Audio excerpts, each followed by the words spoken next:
aujourd'hui, avoir échangé avec vous pendant ces quelques heures et avoir rencontré autant d'amitié et de chaleur. Je vous en remercie infiniment.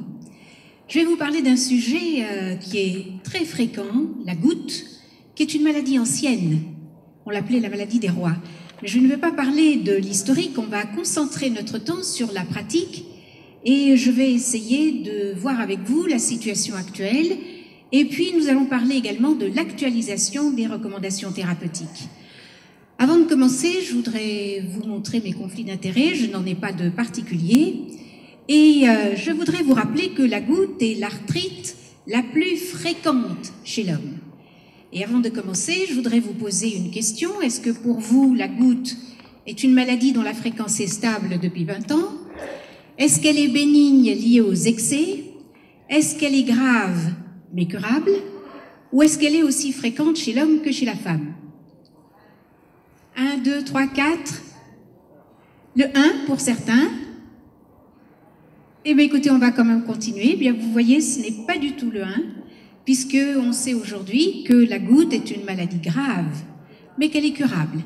Même si on peut s'entendre sur le terme grave, parce qu'en fait, c'est une maladie qu'on va rendre invisible.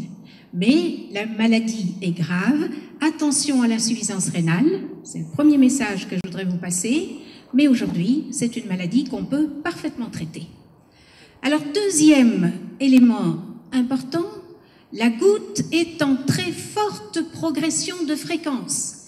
Et vous voyez, pour notre collègue qui a dit stable depuis 20 ans, attention, la goutte est une maladie qui progresse très vite, qui progresse très fort. Pourquoi ? Elle progresse à l'ombre de l'augmentation de l'obésité. Et je vous ai mis, vous voyez ce schéma, j'ai un petit peu de mal avec la flèche, mais bon, on va essayer de nous comprendre. Je vous ai mis ce schéma qui vous montre la progression de l'obésité. Regardez, tout à fait en haut, vous avez les pays où l'obésité est la plus importante. On y retrouve les États-Unis, on y retrouve l'Arabie Saoudite, les pays du Golfe. Regardez, le Maroc est en rouge. Vous voyez qu'on est en bonne situation, on n'est pas en bas, on est au milieu de la courbe d'obésité. Et voyez, la France est en bleu, vous voyez qu'on n'est pas très loin des standards de l'Europe, hein, malgré ce qu'on peut dire, et que l'obésité est un problème qui aujourd'hui est un problème international. Et à l'ombre de cette obésité évolue la goutte, grande fréquence. Avec, en Europe, vous voyez que la fréquence est passée de 1% à 1,5% de la population. Et aux États-Unis, de 1990 à 2007, on est passé de 2,1% de la population à 3,9% de la population atteinte de goutte. Et ce qui est extraordinaire aujourd'hui, c'est que l'on voit apparaître la goutte et même des formes sévères de goutte dans des pays qui ne la connaissaient pas du tout et où l'obésité n'existait pas. Regardez, le Japon et la Chine, vous voyez tout à fait en bas, vous avez la Thaïlande, Singapour, regardez où se situe le Japon, 64e, la Chine. Vous voyez, et même au Vietnam, on a des collègues vietnamiens qui nous rapportent des cas de goutte spectaculaires dans des pays qui sont tout à fait en bas de l'échelle de l'obésité. Donc, parallèle, la goutte et l'obésité. Pourquoi ? Eh bien, en raison de la mondialisation de l'alimentation de type fast-food, on en a parlé à plusieurs reprises depuis hier, parce que cette alimentation, je ne rentrerai pas, on ne va voir que les choses les plus pratiques, cette alimentation va donner une prédisposition à l'expression génétique de certains facteurs génétiques de la goutte qui sont actuellement mieux identifiés, mais qu'on ne va pas évidemment détailler. Alors ce schéma, qui est un schéma qui peut vous paraître compliqué, et je vous rassure, c'est le seul schéma un peu compliqué que je vous proposerai, mais vous allez voir si vous le regardez, en fait, il va tout vous expliquer sur la goutte. Et si vous le comprenez, vous aurez tout compris sur la goutte. D'abord, la goutte, c'est bien sûr arriver au métabolisme des purines, que je vous encadre ici, et formation d'acide urique. Le responsable, c'est pas seulement l'acide urique, c'est en fait l'urate monosodique. Et pour y arriver, vous voyez qu'on a deux cycles. À droite, vous avez ce qu'on appelle le cycle court. C'est l'anabolisme, vous voyez le cycle anabolique, c'est la biosynthèse des nouveaux, c'est-à-dire la synthèse des purines à partir de composés non puriniques, cycle court. Dans ce cycle-là, vous avez tout l'aspect génétique, les formes familiales, et quand vous interrogez les goutteux, ils ont tous un ou plusieurs parents qui sont goutteux ou qui ont une hyperuricémie. Donc ce facteur ici est important. De l'autre côté, vous avez la voie catabolique qu'on appelle le cycle long. Cette voie catabolique, vous voyez, c'est la production d'acide urique à partir de la dégradation enzymatique des nucléoprotéines, alors alimentaires. Donc vous allez comprendre parfaitement que sur le plan étiologique, l'alimentation va jouer un rôle très important. On rejoint ici un peu l'obésité et plusieurs facteurs, donc l'alimentation. Et puis, vous allez avoir aussi la dégradation cellulaire. Et vous allez comprendre que des maladies, par exemple, comme les leucémies, les maladies où il y a beaucoup de cellules, la dégradation de ces cellules va s'accompagner d'une élévation de l'acide urique. Autre exemple en dehors des leucémies, le psoriasis. Le psoriasis étendu, où vous avez une prolifération cellulaire, puis on recherche toujours l'hyperuricémie chez les psoriasiques parce que vous avez cette dégradation des cellules. Donc, vous voyez, premier cycle, cycle court, deuxième cycle, cycle long, et puis ensuite on arrive à l'acide inosinique, donc les nucléotides, voilà, les nucléotides, et puis quand on arrive aux purines, vous voyez, nucléosides puis purines, vous avez une enzyme ici extrêmement importante, qui est l'AGPRT, qui est l'hypoxanthine guanine phosphoribosyltransférase, qui permet de repasser, donc c'est le feedback, repasser à l'acide inosinique. Et vous allez comprendre que sur le plan génétique, si on a des patients qui ont un déficit de cette enzyme, ils vont former de l'acide urique beaucoup plus fortement que les autres. Alors pourquoi c'est important? Bon, il y a des formes qui sont des formes majeures. Chez l'enfant, ce sont des formes graves, je passerai sur ces formes-là. Mais chez l'adulte, un adulte jeune qui fait une goutte avant 40 ans, il faut penser à un problème enzymatique. On n'a pas les moyens aujourd'hui d'aller rechercher l'enzyme, c'est pas grave, mais cliniquement, pour vous, dans votre cabinet, c'est extrêmement important. Vous avez un sujet jeune, pensez aux formes enzymatiques et quand on parlera du traitement, bien entendu, vous allez mettre en route le traitement le plus rapidement possible. Et vous voyez que à partir de là, eh bien, à partir de l'hypoxanthine, on va passer à l'acide urique par le biais de la xanthinoxydase, et là aussi, implication thérapeutique. Les principaux hypouricémiants vont être les inhibiteurs de la xanthinoxydase. Vous connaissez le principal d'entre eux, c'est l'allopyrinol, le zylorique, et vous comprenez donc l'action. Vous voyez que sur cette plaque-là, on a tout compris. Comment ça se passe, les étiologies, pourquoi traiter et comment traiter. Et puis, on va donc continuer avec, lorsque l'acide urique se forme, qu'est-ce qui se passe? Il faut l'éliminer. Et le principal éliminateur de l'acide urique, je passe sur le tube digestif, je retiens le plus important, c'est le rein. Et vous allez comprendre que s'il arrive quelque chose au rein, s'il y a une insuffisance rénale, ben vous ne pourrez pas évacuer l'acide urique, il y aura donc élévation de l'acide urique. Ce qui est très important au niveau du rein, c'est que le rein va être à la fois une complication de l'hyperuricémie, mais peut aussi être responsable de l'hyperuricémie, puisque si vous avez une insuffisance rénale au début, eh bien, le rein ne pourra pas éliminer l'acide urique et donc on va avoir une élévation de l'acide urique. D'accord? Donc, élément extra, le rein, qui va faire tout le pronostic vital de la goutte. Et voyez que la question de tout à l'heure, la goutte est une maladie grave, mais heureusement curable. Alors, comment, première question d'abord, faire la part entre la goutte et l'hyperuricémie? Ce n'est pas la même chose. Et on va mettre ensemble ce que les anglo-saxons appellent les red flags, les drapeaux rouges, pour insister sur les éléments les plus importants. Alors, l'hyperuricémie doit être distinguée de la goutte symptomatique. Si vous avez une hyperuricémie, ce n'est pas la goutte, vous ne devez pas systématiquement traiter. Par contre, il faut prendre le patient en charge. Le régime seul peut baisser de 10 mg. Faire votre enquête étiologique et en particulier le rôle des médicaments. L'arrêt des médicaments hyperuricémiants, parmi eux, quelque chose qu'on donne souvent, l'aspirine. L'aspirine est un facteur hyperuricémiant. Lorsque vous avez aussi un traitement par un diurétique de l'anse ou un thiazidique hyperuricémiant, et on a en particulier les formes d'atteinte des mains chez des femmes ménopausées traitées depuis longtemps par des diurétiques, le furosémide par exemple, et qui vont développer des gouttes particulières, en particulier au niveau de la main. Et puis les remplacer éventuellement par le losartan ou par un inhibiteur calcique, ajouter le phénofibrate en cas de dyslipidémie, et puis de temps en temps, mais je ne vous recommande pas de le faire, on dit que la vitamine C peut baisser à peu près de 5 mg par litre, mais la vitamine C, ça peut aussi à la longue avoir un effet dopant, donc ce n'est pas systématique. Alors, pas d'indication à l'utilisation d'un hypouricémiant pour la raison suivante. On s'est rendu compte qu'il y avait un risque accru d'hypersensibilité, de syndrome de Lyell ou de Dress syndrome, dont vous connaissez la gravité, chez des patients traités par l'allopurinol, alors qu'ils n'avaient pas de goutte véritable. Et dans 75% des cas, ces patients n'étaient pas goutteux et donc ne les exposaient pas à des risques inutiles. Quand on regarde la progression de la goutte, vous voyez que l'hyperuricémie, elle va durer plusieurs années sans aucun symptôme.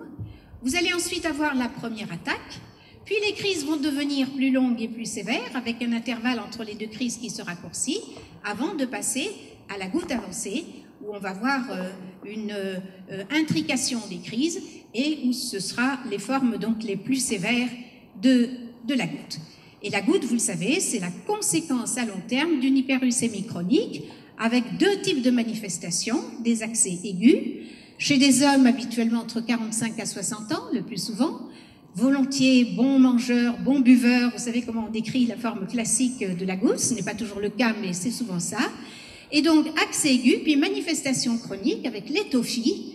Et là, vous voyez des tophies au niveau du pavillon de l'oreille.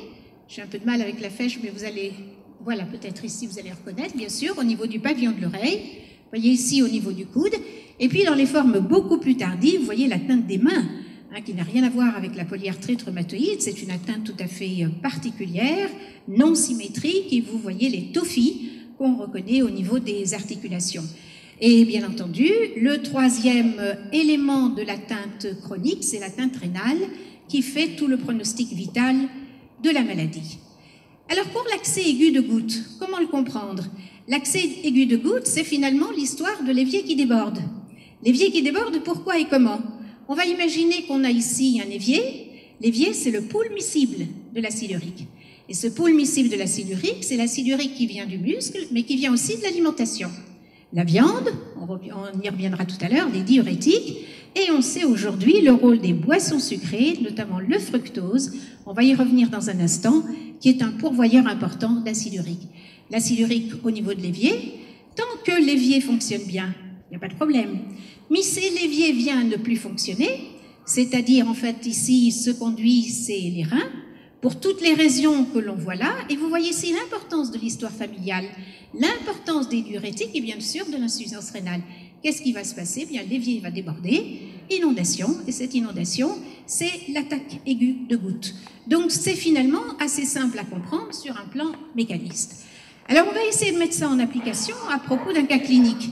Une patiente, qui est un cas clinique réel, une patiente de 60 ans, elle est ménopausée depuis l'âge de 52 ans, et elle vient vous voir parce qu'elle présente une arthrite aiguë du coude droit depuis 2 jours. Donc depuis 48 heures, vous l'examinez, son coude est rouge, il est très algique au moindre mouvement, il n'y a pas de fièvre associée, son examen est par ailleurs normal.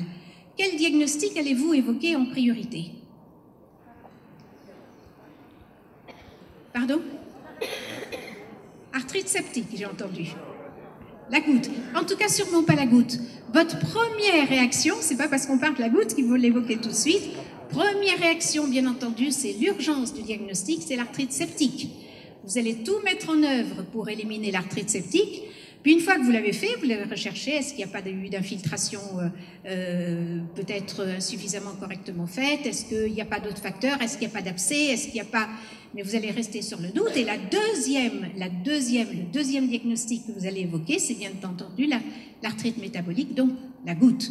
La goutte parce que l'inflammation est très importante et l'inflammation peut être aussi sévère que celle d'une arthrite septique. Vous savez d'ailleurs que l'inflammation de la goutte, c'est l'inflammation la plus violente que l'on ait en pathologie humaine et qu'on la compare même à la douleur de l'accouchement, tellement la douleur est violente. Et vous savez aussi que l'accès aigu de goutte, dans la forme la plus classique, c'est la métatarsophalangienne du gros orteil, mais que dans les formes également habituelles, eh bien vous voyez que vous avez les autres articulations du pied, vous avez le genou et voyez, vous avez le coude. Le coude est une localisation classique de l'accès aigu de goutte. Et puis des localisations moins fréquentes, vous voyez l'épaule, le poignet. Et il y a des articulations qui ne sont jamais touchées par la goutte, ou alors c'est vraiment exceptionnel quand vous en avez, on les publie, c'est la hanche et le rachis. Donc vous voyez, vous avez ces localisations à connaître et vous voyez que le coude est une localisation tout à fait typique. Alors que faut-il faire? Que faut-il faire? Pour gagner un petit peu de temps, il y a bien entendu la radiographie standard du coude et puis l'échographie du coude. L'échographie fait partie aujourd'hui des techniques modernes qui permettent très rapidement de se faire une idée sur l'étiologie et en particulier de porter, ou en tout cas d'évoquer le diagnostic et bien entendu le bilan biologique. Alors là aussi, drapeau rouge, apport de l'imagerie moderne, l'échographie, dans le diagnostic, le suivi, l'évaluation du pronostic fonctionnel de la goutte. Vous voyez qu'on parle aussi d'avancées permises grâce à l'IRM et grâce au scanner double énergie, mais ça c'est plus compliqué. Prenons les choses pratiques qu'on peut faire immédiatement sur le terrain, n'importe où. L'échographie vous permet de reconnaître un certain nombre d'images.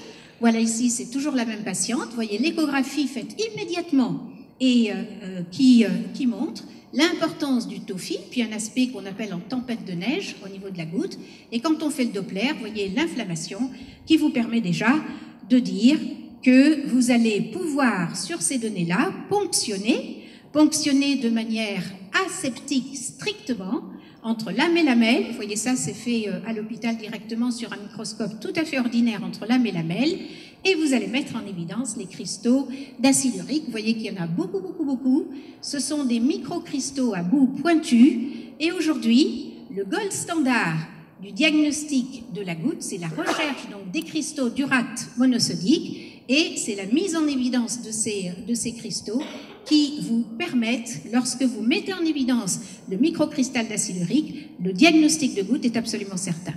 D'ailleurs, il y a aujourd'hui des paramètres que vous pouvez trouver sur Internet pour le diagnostic de la goutte. Dès que vous mettez « j'ai mis en évidence le microcristal d'acide urique », eh bien on vous répond « votre diagnostic de goutte est porté ». Alors, on va chercher, bien entendu, le syndrome inflammatoire. On va vérifier la fonction rénale. Ça, évidemment, c'est tout à fait important. Et puis, on va regarder l'uricémie et l'uraturie des 24 heures. Alors là aussi, drapeau rouge, on ne regarde pas le taux d'acide urique dans le sang et dans les urines une seule fois. Il faut le regarder sur 3 jours. Regardez d'ailleurs chez cette patiente, si on s'était contenté de J1, 62 mg d'acide urique. Donc, finalement, c'est très correct. Mais si vous faites J2 et J3, 85, 96. Et vous voyez que là, il y a une franche hyperuricémie et une franche hyperuraturie. D'autre part, comment faut-il faire ce dosage? Bien, là aussi, drapeau rouge, jamais au début de la crise. Jamais au début de la crise, parce qu'il y a une telle mobilisation de l'acide urique que vous pouvez avoir une uricémie tout à fait normale. Donc, vous voyez, il faut le faire à distance. Et ce qui est recommandé, c'est entre 10 à 14 jours à distance de la crise aiguë de goutte pour pouvoir avoir un chiffre tout à fait crédible d'uricémie et d'uraturie des 24 heures. Alors, on va arriver au traitement. Le traitement, c'est bien entendu, premièrement, arrêter la crise. Elle est extrêmement douloureuse, il faut soulager le patient aussi rapidement que possible, prévenir les récidives, prévenir ou traiter les complications. Et puis, 4e recommandation extrêmement importante, prendre en charge les comorbidités, la place de l'obésité, de l'hypertriglycéridémie, de l'hypertension. C'est votre travail et il faut absolument que tous ces paramètres soient pris en charge. C'est une recommandation extrêmement importante aujourd'hui, drapeau rouge également. Et si je vous pose la question, quel est le risque d'infarctus du myocarde chez le patient goutteux par rapport à un patient non goutteux? Est-ce que pour vous le risque est similaire? Est-ce qu'il est multiplié par 2 à 3? Est-ce qu'il est diminué? Ou est-ce qu'il est multiplié par 8 à 10? Multiplié par 2 à 3, aujourd'hui, un patient goutteux a un risque d'infarctus du myocarde multiplié par 2 à 3, donc comorbidité extrêmement importante. Autre question pour qu'on puisse continuer à avancer. Pour vous, quelle est la cible du traitement hypouricémiant? Est-ce que c'est 65 micromoles par litre, 60 mg par litre, 70 mg par litre ou 60 mg chez la femme et 70 mg chez l'homme? Le 4, eh bien non, ce n'est pas le 4, c'est le 2. 60 mg par litre aussi bien chez l'homme que chez la femme. Et aujourd'hui, en rhumatologie et dans beaucoup de disciplines, on travaille selon ce qu'on appelle la technique treat to target, c'est-à-dire traiter en ayant une cible. Il faut avoir une cible et un objectif. Et l'objectif dans la goutte, c'est de ramener l'uricémie en dessous ou égale à 60 mg par litre, qu'il s'agisse de l'homme ou de la femme. Si l'on part de cet objectif, qu'est-ce qu'on va faire pour traiter? Alors nous allons ici détailler les 4, pas détailler, on va synthétiser, au contraire aller très vite sur les recommandations de l'ELAR. La première recommandation, il y en a 14, mais on va les voir rapidement. La première recommandation, c'est bien entendu d'informer le patient, de prendre en charge les comorbidités.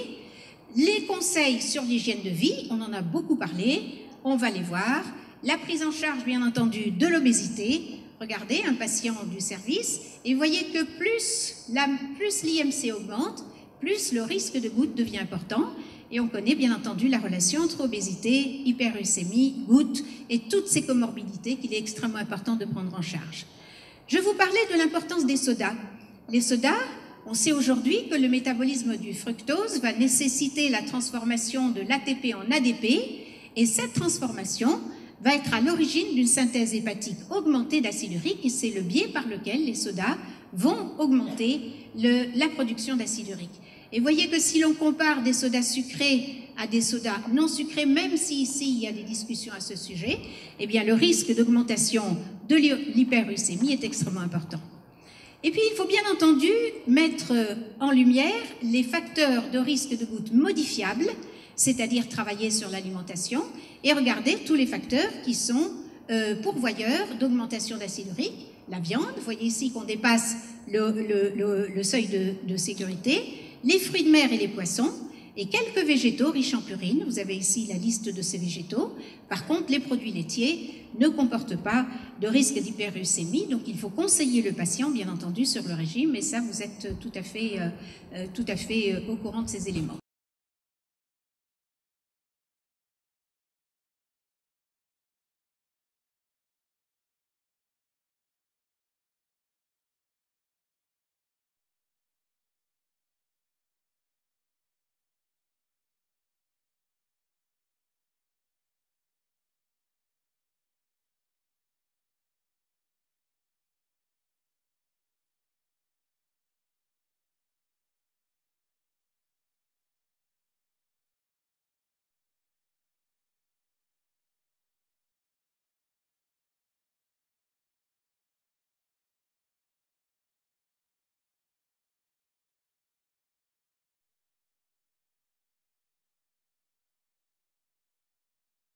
Plus tard de 0,5 mg.